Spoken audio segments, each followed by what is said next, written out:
Should you pay extra for high ceiling units? A lot of people will tell you it's not worth to buy. Honestly, I used to think that way as well.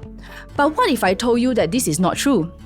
Hi everyone, my name is Melissa and welcome back to my channel.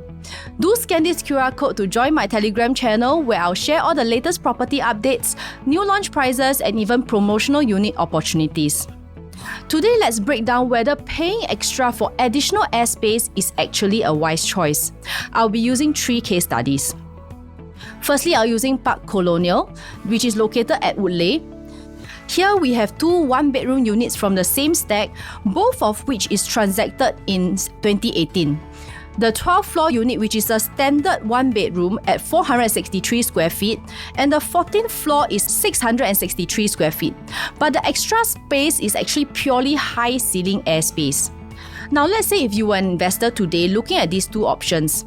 The standard one-bedder would cost you $866,000 and a high ceiling unit would cost you $930,000.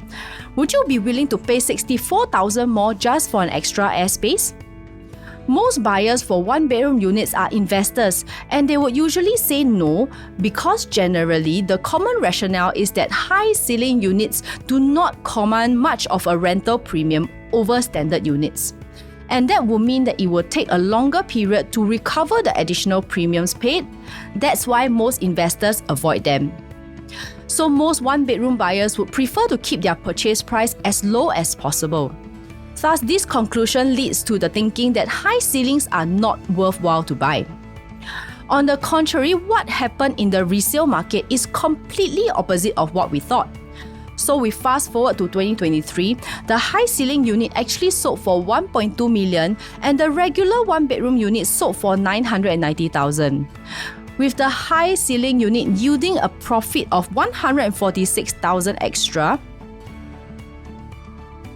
higher than the regular one-bedroom unit despite its higher initial cost. The reason why this is happening is due to the significantly lower entry price in terms of PSF. So this was a transaction the high ceiling owner bought at $930,000 and sold for $1.2 million. While the regular one-bedroom $866,000, they sold it at $990,000. So for the high ceiling unit, they actually profited $270,000.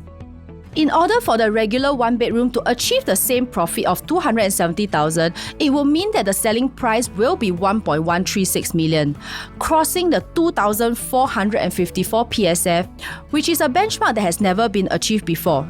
On top of that, high ceiling creates a sense of luxury and spaciousness, especially in today's new developments where units are actually built smaller. When resale buyers visit the home, the extra height makes the place seems bigger and attractive visually. This makes them more likely to be interested in high ceiling units, especially when they are priced at a lower PSF than others. So the next example, I will be using Parc Colonial's 3-bedroom. We can see a similar trend here in the same development. The high ceiling unit on the 15th floor and the regular units are ranging from the 2nd to 14th floor.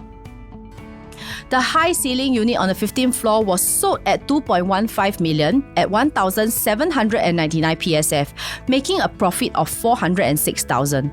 So let's say if we compare to the standard 3-bedder using this purchase price, they will need to sell at 2,105 PSF so that they have the same profit. And that is a huge jump. In today's high-price environment, buyers are more price sensitive. And the last example, I will be using Parc Esta. Over at Parc Esta, we actually saw the same pattern. So for Parc Esta's 2-bedroom plus study, the regular units are from 2nd level to 17th level and the penthouse unit of level 18. The 18th floor high ceiling unit sold at $1.8 million at 1,760 PSF, making a profit of $340,000. So let's use this profit margin to add it to the regular 2+ study.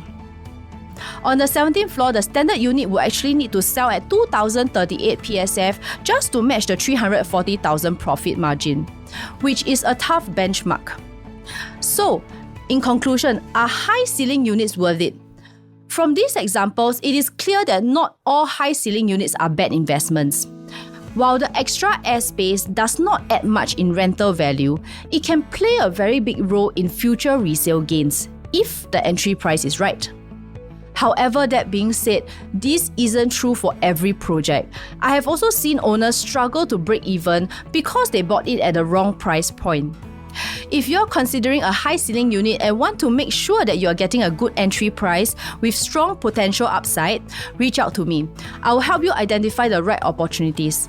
Do remember to like and subscribe to my channel and turn on the notification bell so that you will not miss any of my new videos. Once again, my name is Melissa and I'll see you in the next one.